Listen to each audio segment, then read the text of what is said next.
Telangana news today में आपका खैर मकदम है।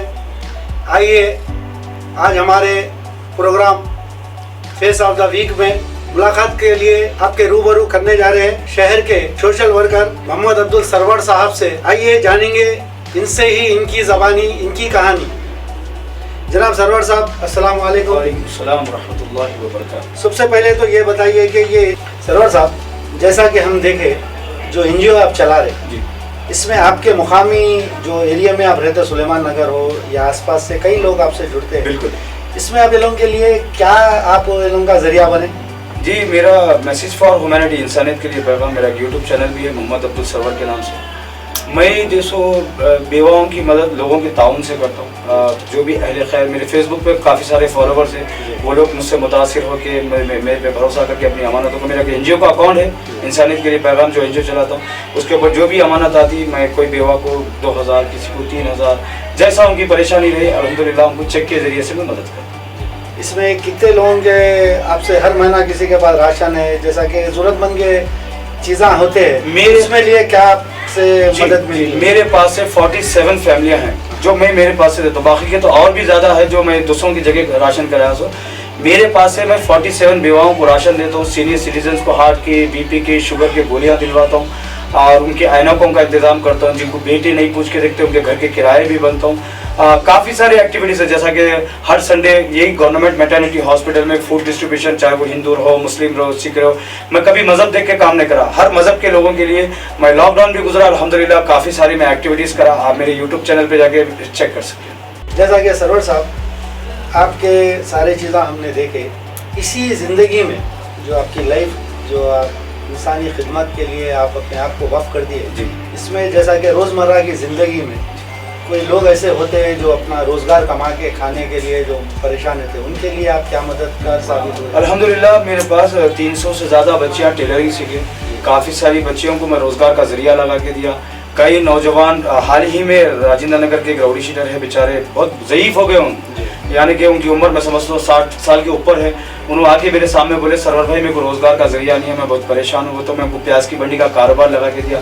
काफ़ी सारे नौजवान बच्चों को रोज़गार का ज़रिया बना के दिया। तरकारी की मंडी, प्याज की मंडी, मिर्चियों की मंडियों का कारोबार। काफ़ी सारे बेवा बहनों को मशीन का इंतज़ाम करा, जिनको सिलाई आती है। सरवर भाई मेरे पास रोज़गार नहीं है, मैं रोज़गार का, काफ़ी सारी बहनों को मशीन दिलाई। ये तमाम काम मैं लोगों के ताउन से करता हूँ।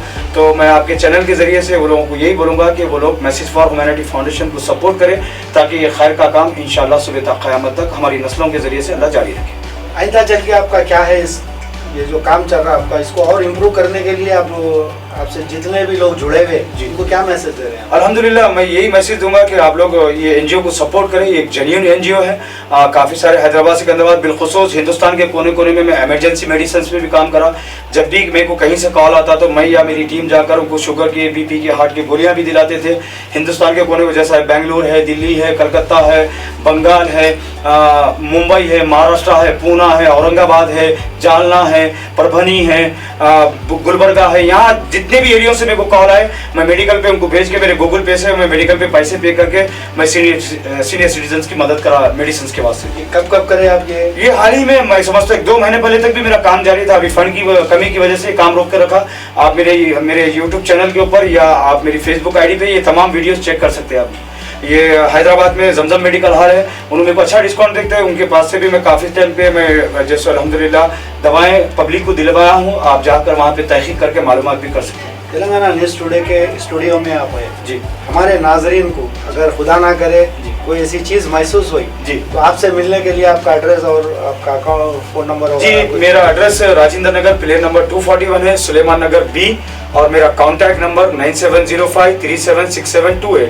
मेरे को वो लोग कॉन्टैक्ट करें जो हकीकत में मेरा कॉन्टैक्ट नंबर मेरा एड्रेस है राजेंद्र नगर प्लेन नंबर 241 सुलेमान नगर बी। और मेरे को वो लोग कांटेक्ट करें जो हकीकत में मजबूर है, जिनका अल्लाह के सिवा कोई मददगार नहीं है, वो बेवाया जिनको बेटे नहीं पूछ के देखते, कोई उनको सपोर्ट नहीं करता, उनके लिए मैं आधी रात उनकी खिदमत करने के लिए तैयार हूँ। और मैं उन अहले खैर हजरात से भी अपील करूँगा कि वो मैसेज फॉर ह्यूमैनिटी फाउंडेशन को इतना मजबूत करे कि मैं हर बेवा, हर यतीम, हर मजबूर की मदद कर सकूँ। मेरा कॉन्टैक्ट नंबर 9705376728 है। हमारे सरवर साहब, आज से चंद दिन पहले ये बहादुरपुरा चौरस्ते के ऊपर एक खतर हुआ जी।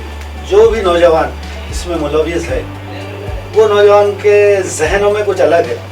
जब जिस वक्त इन्हों जेल में जाएंगे तो वहाँ के मनाजिर, वहाँ के चीज़ें कैसे रहते, आप बीती आप सुना सकते, थोड़ा सा आप नौजवानों को थोड़ा सा क्लियर उसमें आप थोड़ा बोले कब रहता। देखिए साहब, जो बहादुरपुरे पे परसों कत्ल हुआ बाबू भाई का, जो बाबू खान थे राजेंद्र नगर के रउडी शरीफ थे, बड़ी अफसोस की बात है एक नौजवान को कत्ल कर डाले। मगर के नौजवान कत्ल करते थे पहले ये नहीं सोच रहे कि आज तो इन्हों कर डाले, मगर के जब जेल को जाएंगे बड़ी मशक्क़त भरी ज़िंदगी रहती। जिंदा मुर्दा का खबरस्तान बोलते जेल, जिंदा मुर्दों का खबरस्तान है जेल, याद रख लो नौजवानों। हमेशा के लिए आप लोगों के लिए एक नसीहत है। जब मैं 2009 में लास्ट टाइम जेल गया था तो मैं बहुत सोचता था कि अल्लाह, मैं यहाँ से बाहर निकले बाद में मैं अच्छा काम करूँगा, मैं सीधा काम करूँगा, मैं तौबा करूँगा, मैं लोगों के वजह से इंस्पायर करूँगा, मैं अच्छा इंसान बन के दिखाऊँगा। तो मैं नौजवान बच्चों से ये अपील करूँगा, तुम्हारी एक क्रिमिनल एक्टिविटी तुम्हारी पूरी ज़िंदगी तबाह कर देती। तुम कहीं के नहीं रहते, तुम्हारी बेटी की शादी नहीं होती, तुम्हारी बहन की शादी नहीं होती, तुम्हारे पड़ोसियाँ तुम्हारी इज्जत नहीं करते, तुम्हारी खुद की औलाद तुम्हारी इज्जत नहीं करती, बच्चों का स्कूल में एडमिशन नहीं होता, अगर एडमिशन हो भी गया तो गुंडे का बच्चा, रउडी का बच्चा, उसके अलावा दूसरा आपको कुछ नहीं बोलते। तो जेल की ज़िंदगी बड़ी सख्त और जिंदा मुर्दों का खबरस्तान एक एक दिन, एक एक साल के बराबर करता है। तमाम जेल में रहने वाले लोगों को, जो भी जिसको भी अल्लाह हिदायत दिया, अल्लाह उनकी आज़ादी फरमाए।